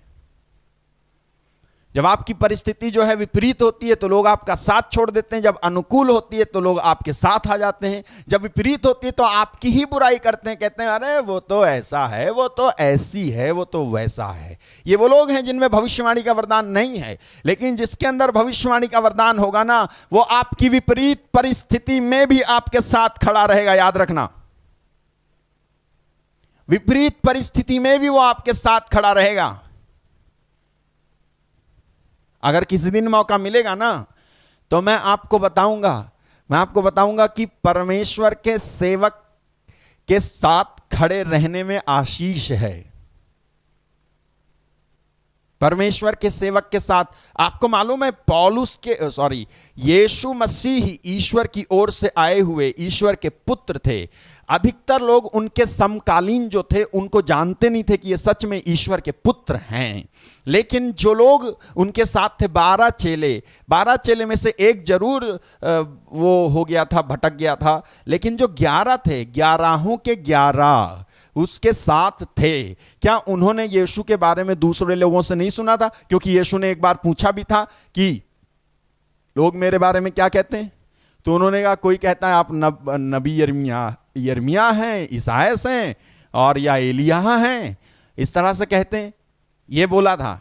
लेकिन आपको मालूम है, अगर यीशु ने पूछा होता क्या लोग मेरी बुराई करते हैं क्या और क्या कहते हैं, यीशु ने ये नहीं पूछा था लोग मेरे बारे में क्या कहते हैं, मतलब इस कनेक्शन में कि मैं कौन हूं, क्या हूं। अगर ये पूछा होता लोग मेरी बुराई करते हैं, तो पक्का यीशु के चेलों को यह भी मालूम था कि हां लोग आपकी बुराई भी करते हैं, लोग आपके बारे में प्रश्न खड़े करते हैं। और मैं जानता हूं यीशु के चेलों के सामने प्रश्न खड़े किए थे लोगों ने, और यीशु के चेलों के पास यीशु के पक्ष में जवाब देने के लिए कोई उत्तर नहीं था। फिर भी यीशु के चेले यीशु के साथ खड़े रहे। और मैं आपको दिखाता हूं बाइबल में कहां लिखा है ये। लूकस अध्याय 22 वाक्य 28 में लिखा है। लूकस अध्याय 22 वाक्य 28 में लिखा हुआ है, ये लिखा है कि आखिर बड़ा कौन है, वह जो मेज पर बैठता है अथवा वह जो परोसता है, वही ना जो मेज पर बैठता है, परंतु मैं तुम लोगों में सेवक जैसा हूं। लिखा है तुम लोग संकट के समय मेरा साथ देते रहे। ये स्टेटमेंट यीशु मसीह का, ये वाक्य यीशु मसीह का ये सिखाता है कि परमेश्वर के सेवक के साथ अगर खड़े हुए हो तो केवल तब मत खड़े रहना जब उसकी परिस्थिति ठीक दिखाई देती, ढंग से दिखाई देती है, तब मत खड़े रहना, बल्कि तब भी खड़े रहना जब वो किसी प्रकार की बदनामी से होकर के जाए। परमेश्वर के सेवक के साथ केवल तब मत खड़े रहना जब उसकी परिस्थिति अनुकूल है, जब सब कुछ उसके साथ ठीक चल रहा है, बल्कि तब भी खड़े रहना जब उसकी परिस्थिति डामाडोल हो जाए, तब भी खड़े रहना। और उन तमाम सारे लोगों में मत जाना, उन तमाम सारे लोगों की तरह मत होना जो मतलब के लिए रिश्ते जोड़ते हैं, और जब आपकी परिस्थिति बिगड़ जाती है, चेंज हो जाती है, तो तोड़ लेते हैं। उस समय जब आपको when you need the people most, जब आपको लोगों की सबसे ज्यादा जरूरत होती है सांत्वना की, और लोग होते नहीं हैं, तब ऐसे समय को पहचानना। जब ऐसे समय में जब आपको सांत्वना की जरूरत है और लोग होते नहीं हैं, तब आप पहचानना उन बातों को, और परमेश्वर के जन के साथ, उसके दास के साथ जुड़े रहना, प्रभु के भक्त के साथ जुड़े रहना, जिस पर आप विश्वास करते हो, भरोसा करते हो, जो लगता है कि आपके लिए प्रार्थना करेगी, उसके साथ जुड़े रहना, खड़े रहना। मेरे भाई, मेरी बहन, लोग जिनके अंदर भविष्यवाणी का वरदान नहीं है, सच में वो दुखदाई सांत्वना दाता है। वो जैसी आपकी परिस्थिति बदलेगी, वो आपके विपरीत खड़े हो जाएंगे, और जैसी आपकी परिस्थिति सुधरेगी, वो आपके साथ आके खड़े हो जाएंगे। ऐसे बहुत सारे लोग हैं, ठीक है। ये वो लोग हैं जिनमें भविष्यवाणी का वरदान नहीं है, और भविष्यवाणी के वरदान के नहीं होने की वजह से बहुत ज़्यादा समस्याएं और बहुत ज़्यादा पीड़ाएं और दुख और दर्द और निराशाएं लोगों को झेलनी पड़ती हैं। और लोग कई बार ऐसी स्थिति में कई बार वो परमेश्वर पर भी विश्वास करना बंद कर देते हैं और वो विश्वास नहीं कर पाते हैं। तो भविष्यवाणी का वरदान पाए हुए लोगों के साथ खड़े रहना, और उनके साथ खड़े इसलिए रहना क्योंकि वो प्रार्थना करेंगे आपके लिए, और आपकी समस्याओं में आपको सांत्वना मिलेगी उनकी प्रार्थना से। आपकी समस्या, आपकी पीड़ा के वक्त में आपको सांत्वना मिलेगी, आपको दिलासा मिलेगा उनकी प्रार्थनाओं से। इसलिए मतलबी मत बनना, मतलब के लिए प्रभु के किसी भी सेवक के साथ मत जुड़ना तो ऐसे जुड़ना कि मैं इनका साथ निभाऊंगी, इनके साथ खड़ा रहूंगा। प्रभु का ये दास है, ये सेवक है, इसके साथ खड़ा रहूंगा चाहे कुछ भी हो जाए। यीशु के साथ खड़े रहे चेले, और यीशु मसीह ने कहा तुम संकट में मेरा साथ देते रहे। ये जानते हुए भी कि लोगों ने बहुत सारी बातें यीशु के अगेंस्ट में की थी, लेकिन फिर भी लोग उसके साथ खड़े रहे, वो चेले उसके साथ खड़े रहे। इसलिए यीशु मसीह ने उन्हीं से वादा किया कि मैं तुम्हें पवित्र आत्मा दूंगा, पवित्र आत्मा तुम पर उतरेगा, तुम्हें सामर्थ प्रदान करेगा। और सच में ऐसा हुआ।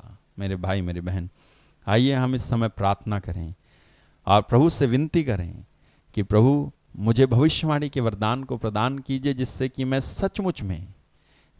सचमुच में दुखदाई नहीं बल्कि सुखदाई सांत्वना दाता हूं, जिससे मैं सुखदाई सांत्वना दाता हूं। ठीक है, तो आइए हम इस समय प्रार्थना में जाएंगे और इस समय प्रार्थना करेंगे। हम अपनी आंखों को बंद करेंगे और इस समय हम प्रार्थना करेंगे। प्रभु यीशु मसीह के पवित्र सामर्थी नाम में मैं इस समय आप सबों के लिए प्रार्थना करने जा रहा हूं, इसलिए तैयार हो जाएं मेरे भाई मेरी बहन। मैं आप सब के लिए प्रार्थना करने जा रहा हूं, तैयार हो जाएं, मैं आपके लिए प्रार्थना करने जा रहा हूं। Thank you Lord, praise you Lord. धन्यवाद यीशु, धन्यवाद धन्यवाद। आइए हम सब मिलकर प्रार्थना करेंगे, प्रार्थना में जाएंगे। धन्यवाद धन्यवाद यीशु, धन्यवाद।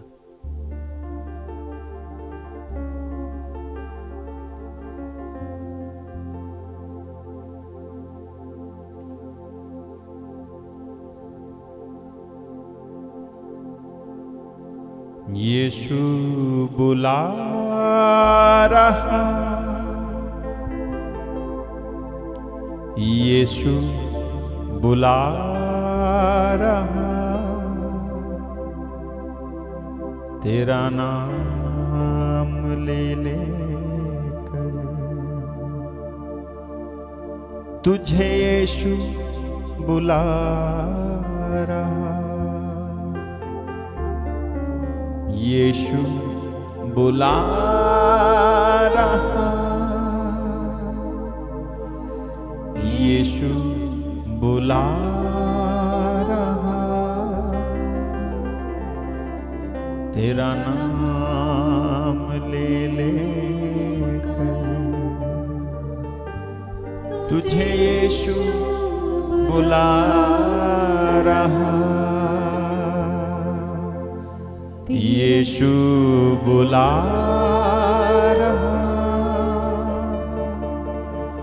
यीशु बुला रहा, तेरा नाम ले लेकर, तेरा नाम ले लेकर तुझे यीशु बुला रहा,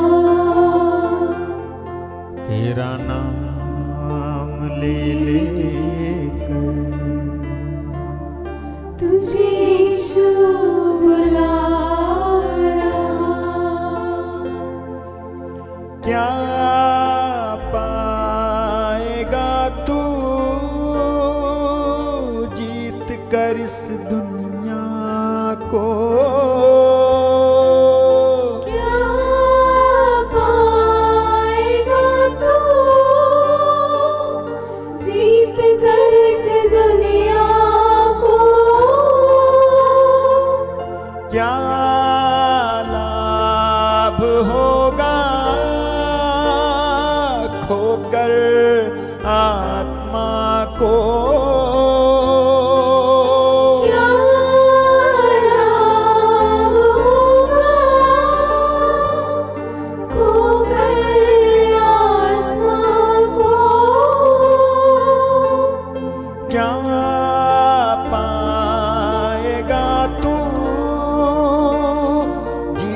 कर इस दुनिया को क्या पाएगा तू जीत कर इस दुनिया को?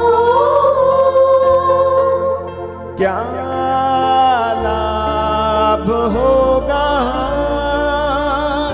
खोकर आत्मा को? क्या लाभ होगा खोकर आत्मा को? तू आजा यीशु के पास, तुझे यीशु बुला रहा। तू आजा यीशु के पास, तुझे यीशु बुला रहा। तू आजा यीशु के पास, तुझे यीशु बुला रहा। यीशु बुला रहा, यीशु बुला रहा। तेरा नाम ले लेकर, तुझे यीशु बुला रहा। तेरा नाम ले लेकर, तेरा नाम ले लेकर, तुझे यीशु बुला रहा। यीशु बुला रहा, यीशु बुला रहा। तेरा नाम ले लेकर, तुझे यीशु बुला रहा। तेरा नाम ले लेकर, तेरा नाम ले लेकर, तुझे यीशु बुला रहा। प्रभु मैं इस समय प्रार्थना करता हूँ जितने भी लोग ऐसे हैं जिन्होंने अपने प्रार्थना निवेदनों को प्रभु मुझे भेजा है, उन सब लोगों के लिए मैं प्रार्थना करता हूँ प्रभु यीशु, उन सब लोगों के लिए। पिता मैं प्रार्थना करता हूँ इस समय एक एक भाई एक एक बहन के लिए। मैं प्रार्थना करता हूँ प्रभु यीशु एक एक भाई के लिए, एक एक बहन के लिए। मैं प्रार्थना करता हूँ प्रभु यीशु मन्नू गुरबानी के लिए। मैं प्रार्थना करता हूँ प्रभु यीशु वर्षा परमार के लिए। मैं प्रार्थना करता हूँ प्रभु यीशु पूजा एलन के लिए। मैं प्रार्थना करता हूँ प्रभु यीशु इस समय जसवंत कुमार दिंदौर के लिए। मैं प्रार्थना करता हूँ प्रभु यीशु इस समय FSG तिग्गा के लिए। मैं प्रार्थना करता हूँ प्रभु यीशु इस समय स्टैनी कुजुर के लिए, नीरज कुमार के लिए, अंकुर गामित के लिए, मारुत पटेल, आशु नाविक, सिबिन बाबू, सुग्रीव खताना, प्रतिभा समारिया, सुस्मिता श्रीनिवासन, ज्योत्सना बहन, धीरज, रजत राज तिग्गा, मारुत पटेल, आभा तिर्की, अनिमा जोजो, अजय मसीह, मानिक महेंद्र एक्का, अंजू मौर्य, राजदीप कुमार और दीपिका परमार और सोनू गोपीवाला से प्रभु नोमिता सुचित्रा कच्छप, रिन्नी राज बर्मन और प्रभु मिताली गोम्स के वीर, नीरज कुमार, रिमझिम रोमा, अमन कुमार, प्रकाश तिर्की, निकिता कृष्ण, इलियास टोपनो, नूतन खुजुर। प्रार्थना करता हूँ ज्योत्सना बहन के लिए, अजय कुमार के लिए और जेनी पो के लिए, रीटा डिसूजा के लिए, शांतिलाल मैकवान के लिए प्रभु जी, ओडे एडविन के लिए, प्रीति बिलुंग के लिए प्रभु यीशु, प्रकाश तिर्की के लिए प्रार्थना करता हूँ, मेलकॉम फर्नांडिस, प्रियल परमार के लिए मैं प्रार्थना करता हूँ प्रभु जी। मैं प्रार्थना करता हूँ इस समय रीटा एंथोनी के लिए, मैं प्रार्थना करता हूँ जसिंता खेस के लिए, प्रार्थना करता हूँ प्रभु यीशु अमिता के लिए, मिन्नी के लिए प्रार्थना करता हूँ प्रभु यीशु। इस समय फ्लोरा मैक्वान, अनुपमा तिर्की के लिए, रिंकी नायक के लिए प्रार्थना करता हूँ, दक्षा फ्रैंक के लिए प्रार्थना करता हूँ, कल्याणी बेग के लिए प्रार्थना करता हूँ प्रभु जी, ब्राडॉन एलेक्जेंडर के लिए प्रार्थना करता हूँ, दिव्य पूनम मिंज के लिए मैं प्रार्थना करता हूँ। इस समय आप छुएं इनको प्रभु यीशु, स्पर्श करें। राजकुमार के लिए मैं प्रार्थना करता हूँ प्रभु यीशु, किरण बैरवा के लिए प्रार्थना करता हूँ, पर्सी मोनोथेस्टिस के लिए प्रार्थना करता हूँ प्रभु जी। इस समय स्पर्श कीजिए, एक एक को आप स्पर्श कीजिए। ललित पाल को स्पर्श कीजिए पिता, प्रकाश खमालिया को आप स्पर्श कीजिए पिताजी, सुराग मैक्वान को और आनंद तिग्गा को, विनीत तिग्गा को, राजेश मैक्वान को, मिथुन को आप स्पर्श कीजिए प्रभु जी, स्पर्श कीजिए प्रभु जी। संगीता मैक्वान को, मिलिंद सिंह को, रमन सिंह को स्पर्श कीजिए प्रभु जी। एंथोनी मौलिक को आप स्पर्श कीजिए, अंशु रावत को, जिम्मी रावत को, बिंदु रावत को स्पर्श कीजिए, मुकेश रावत को आप स्पर्श कीजिए प्रभु जी। प्रभु जी एक एक भाई एक एक बहन को आप स्पर्श कीजिए, मैं प्रार्थना करता हूं प्रभु जी। समय छुइए थेरेसिया परमार को, सुषमा किरण मिंज को आप स्पर्श करें, रजनी खैस को आप स्पर्श करें प्रभु यीशु। इस समय एक एक को आप स्पर्श करें, अंजू कुजुर को, जया परमार को, अंजलि प्रसाद को, पप्पू देवनाथ को, उषा परमार को, मीना वनिया को, यीशुदास मैक्वान को, रीना सोरेन को प्रभु जी। इस समय निशांत सोरेन को, एनरिक मैक्वीन को आप स्पर्श करें, सुनीता गुप्ते को आप स्पर्श करें, राहुल मैक्वान को आप स्पर्श करें प्रभु जी। मैं प्रार्थना करता हूं ओलिवर टोपनो को आप स्पर्श करें प्रभु जी। ओ एरन फ्रैंक को आप स्पर्श करें, रेनू फ्रांसिस नाथन को आप स्पर्श करें प्रभु जी। इस समय तेरा पवित्र आत्मा इन सब लोगों के ऊपर उतर आए, मैं प्रार्थना करता हूं पिता, तेरा स्पर्श इन सब लोगों को हो, मैं प्रार्थना करता हूं। नेल्सन मैक्वान को आप स्पर्श करें, धनंजय सागर को आप स्पर्श करें प्रभु जी। ओ प्रभु मैं प्रार्थना करता हूं इस समय आदिति को, मधु को स्पर्श करें प्रभु यीशु। स्नेला बतावेन राठौर को, उनके बेटे सिद्धार्थ को आप स्पर्श करें प्रभु यीशु।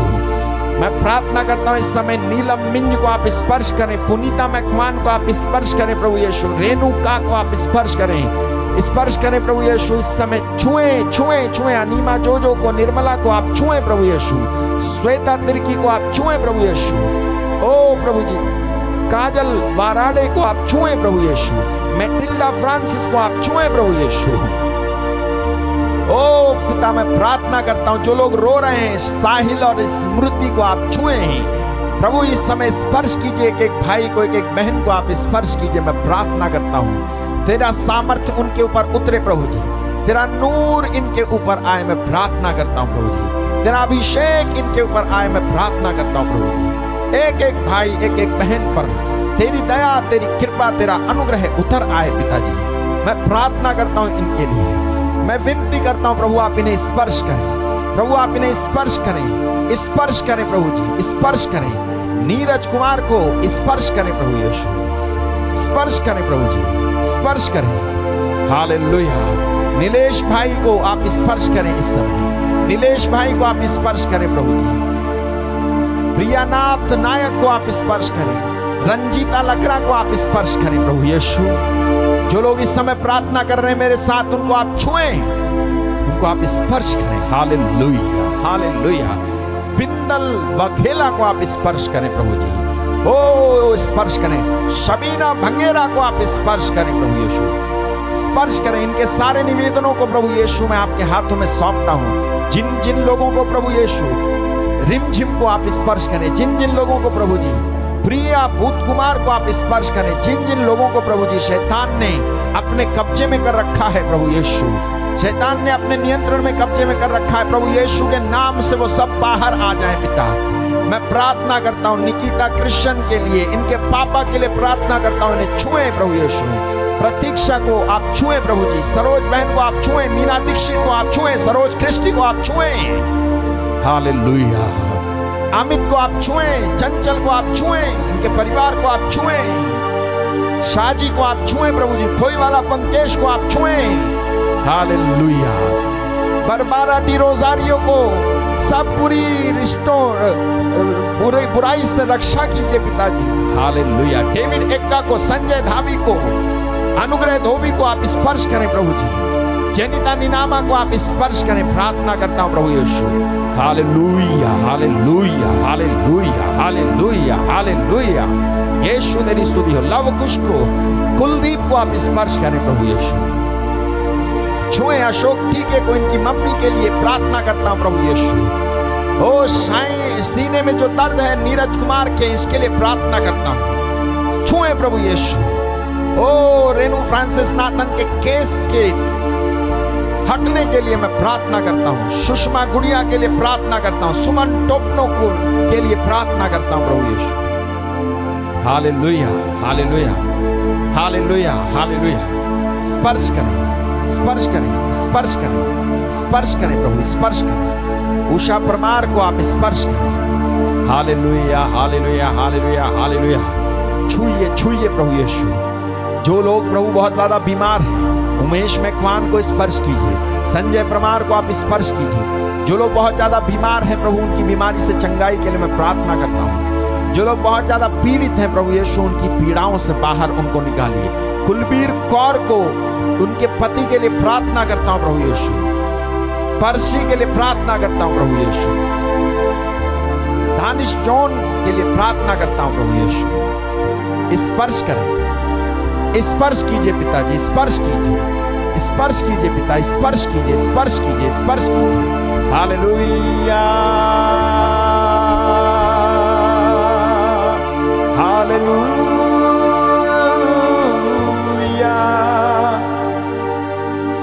जो आंखों के आसपास में जो सूजन है, यीशु के नाम से वो ठीक हो जाए। Hallelujah hallelujah hallelujah hallelujah hallelujah hallelujah hallelujah hallelujah hallelujah hallelujah hallelujah. स्तुति करते जाएं मेरे भाई मेरी बहन, स्तुति करते जाएं। आप जहां से भी देख रहे हैं, आप स्तुति करते जाएं, आप स्तुति करते जाएं। अपना मुख खोल के प्रभु यीशु मसीह की, पिता पुत्र पवित्र आत्मा की स्तुति करते जाएं। वो प्रभु आपको स्पर्श कर रहे हैं इस समय। हालेलुया हालेलुया हालेलुया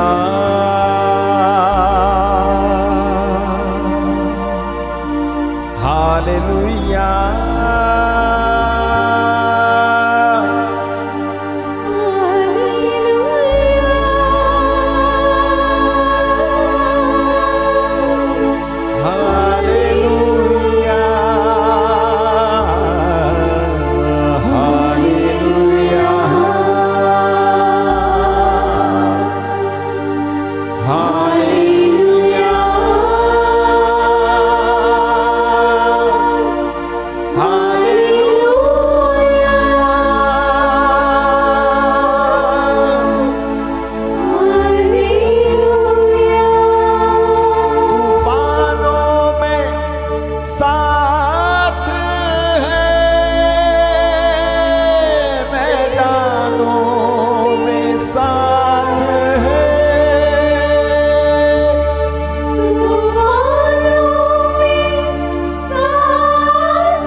अकेला कभी ना छोड़ेगा, न छोड़ेगा, न छोड़ेगा, न छोड़ेगा, न छोड़ेगा, अकेला कभी न छोड़ेगा, कभी नहीं, कभी नहीं, कभी नहीं,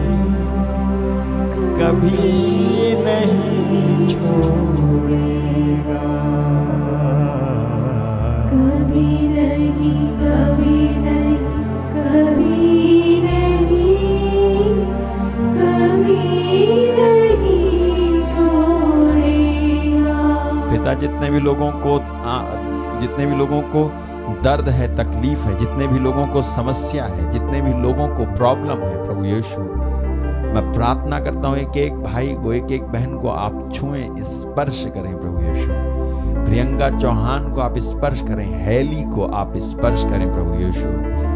मैं प्रार्थना करता हूँ प्रभु यीशु, आप एक एक जन को, एक एक भाई को, स्टेला परमार को आप स्पर्श करें प्रभु यीशु।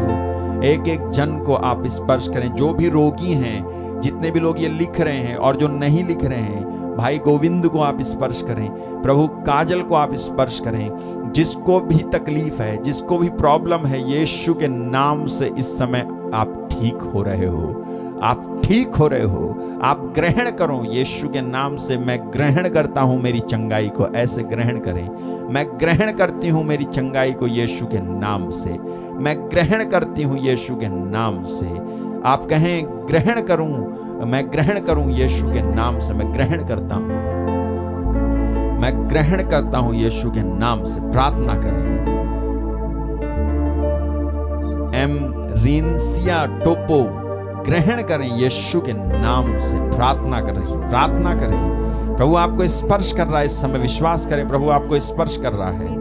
मैं कई लोगों को देखता हूं इस समय, प्रभु आपको स्पर्श कर रहा है, प्रभु आपको स्पर्श कर रहा है, प्रभु आपको स्पर्श कर रहे हैं, प्रभु आपको स्पर्श। अभी जिन्होंने ये लिखा था आपकी आंखों में, आंखों के आसपास सूजन है, मेरे भाई बहन मैं जानता, पर्सी आपका नाम है, पर्सी, पर्सी आपको प्रभु इस समय स्पर्श कर रहा है, ठीक कर रहा है प्रभु आपको। Receive your healing. आप चंगे हो रहे हैं इस समय यीशु के नाम से, आप ठीक हो रहे हैं, ठीक हो जाएं आप यीशु के नाम से। ग्रहण करें।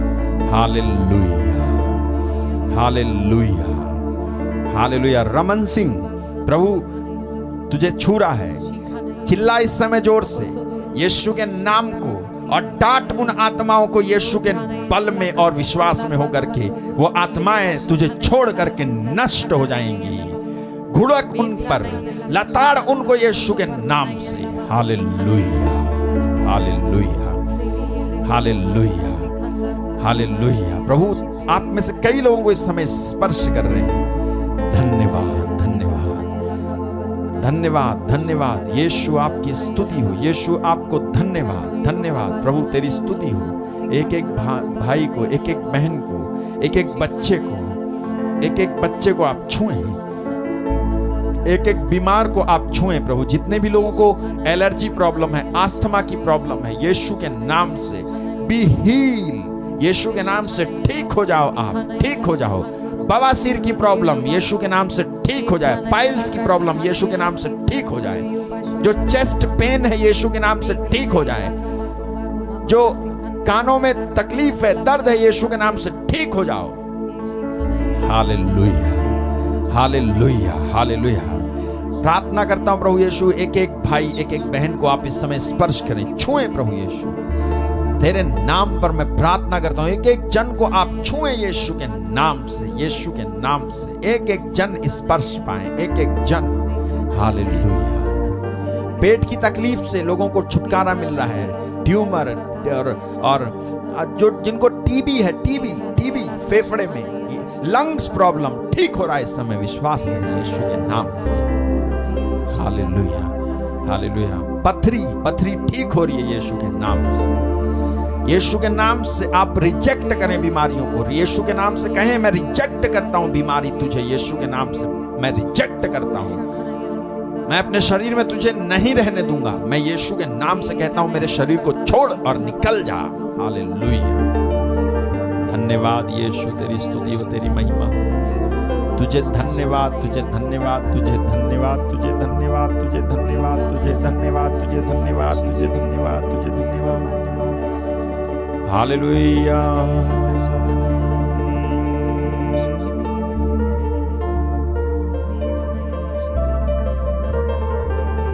Hallelujah, hallelujah. धन्यवाद, धन्यवाद, धन्यवाद, धन्यवाद, धन्यवाद, धन्यवाद, धन्यवाद, धन्यवाद, धन्यवाद, धन्यवाद, धन्यवाद, धन्यवाद, धन्यवाद, धन्यवाद, धन्यवाद। Hallelujah, hallelujah, hallelujah. धन्यवाद, धन्यवाद देते जाएं। धन्यवाद धन्यवाद देते जाएं, धन्यवाद धन्यवाद धन्यवाद धन्यवाद धन्यवाद धन्यवाद धन्यवाद देते जाएं, धन्यवाद। हालेलुया, धन्यवाद धन्यवाद धन्यवाद।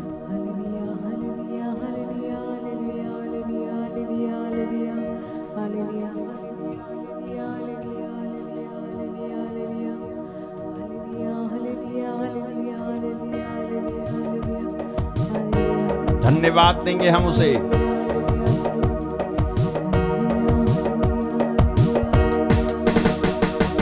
कहता हूँ तुझको मैं धन्यवाद प्रभु, धन्यवाद यीशु, धन्यवाद। कहता हूँ तुझको मैं धन्यवाद प्रभु, धन्यवाद यीशु, धन्यवाद। कहता हूँ तुझको, कहता हूँ तुझको मैं धन्यवाद प्रभु, धन्यवाद यीशु, धन्यवाद। बार बार करता हूँ तुझको प्रणाम, बार बार करता हूँ तुझको प्रणाम, बार बार करता हूँ तुझको प्रणाम, बार बार करता हूँ तुझको प्रणाम। कहता हूँ तुझको मैं धन्यवाद प्रभु, धन्यवाद यीशु, धन्यवाद। कहता हूँ तुझको मैं धन्यवाद प्रभु, धन्यवाद यीशु, धन्यवाद। रोगियों को दिया चंगाई, सारे दुखों को मेरे मिटाया। रोगियों को दिया चंगाई, सारे दुखों को मेरे मिटाया। रोगियों को दिया चंगाई, सारे दुखों को मेरे मिटाया। रोगियों को दिया चंगाई, सारे दुखों को मेरे मिटाया। अब शांति दिल मैंने पाया, प्रभु तूने वादा निभाया। अब शांति दिल मैंने पाया, प्रभु तूने वादा निभाया, प्रभु तूने वादा निभाया, प्रभु तूने वादा निभाया, तूने वादा निभाया, प्रभु तूने वादा निभाया, प्रभु तूने तूने वादा निभाया। कहता हूँ तुझको मैं धन्यवाद प्रभु, धन्यवाद यीशु, धन्यवाद। धन्यवाद दे, कहता हूँ तुझको मैं धन्यवाद प्रभु, धन्यवाद यीशु, धन्यवाद। बार बार करता हूँ, बार बार करता हूँ तुझको प्रणाम, बार बार करता हूँ तुझको प्रणाम, बार बार करता हूँ तुझको प्रणाम, बार बार करता हूँ तुझको प्रणाम। बंधन से मिल गई मुक्ति, दुख सहने को पाली है शक्ति। बंधन से मिल गई मुक्ति, दुख सहने को पाली है शक्ति। बंधन से मिल गई मुक्ति, दुख सहने को पाली है शक्ति। बंधन से मिल गई मुक्ति, दुख सहने को पाली है शक्ति। दुष्टात्मा बंधन को तोड़ा, प्रभु मेरा जीवन संवारा। दुष्टात्मा बंधन को तोड़ा, प्रभु मेरा जीवन संवारा। प्रभु मेरा जीवन संवारा, प्रभु मेरा जीवन संवारा, प्रभु मेरा जीवन संवारा, मेरा जीवन प्रभु मेरा जीवन संवारा, प्रभु मेरा जीवन संवारा। कहता हूँ तुझको मैं धन्यवाद प्रभु, धन्यवाद यीशु, धन्यवाद। कहता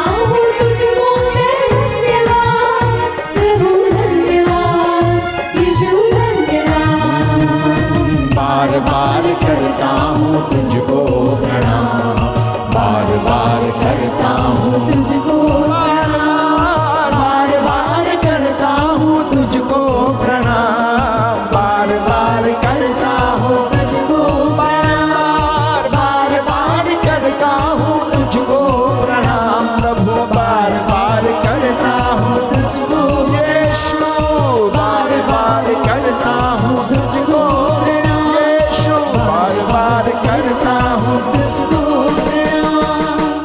हालेलुया, हालेलुया, हालेलुया।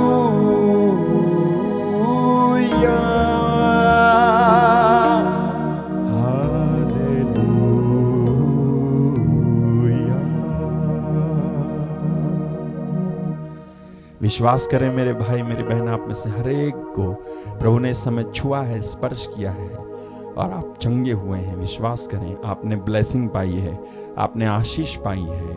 आपकी आशीष के बारे में, आपके गवाही को, आपको स्पर्श जो हुआ है उसके बारे में, आपको जो चंगाई मिली है उसके बारे में मुझे लिखना जरूर, मुझे भूलना मत, लिखना ज़रूर, ठीक है।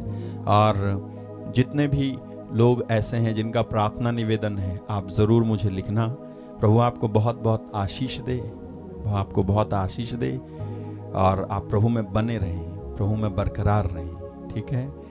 और जितने भी लोग इस मिनिस्ट्री के लिए प्रार्थना करते हैं, सहयोग करते हैं, आप आर्थिक योगदान करते हैं, आपको बहुत बहुत थैंक यू। प्रभु आपको बहुत आशीष दे। आप अगर करना चाहते हैं और कर सकते हैं, प्रभु आपको बहुत आशीष दे। God bless you, good night. कल हम फिर से वापस आएंगे इसी समय 8:30 बजे, तो कल आना मत भूलना, ठीक है। सबको जय शिव।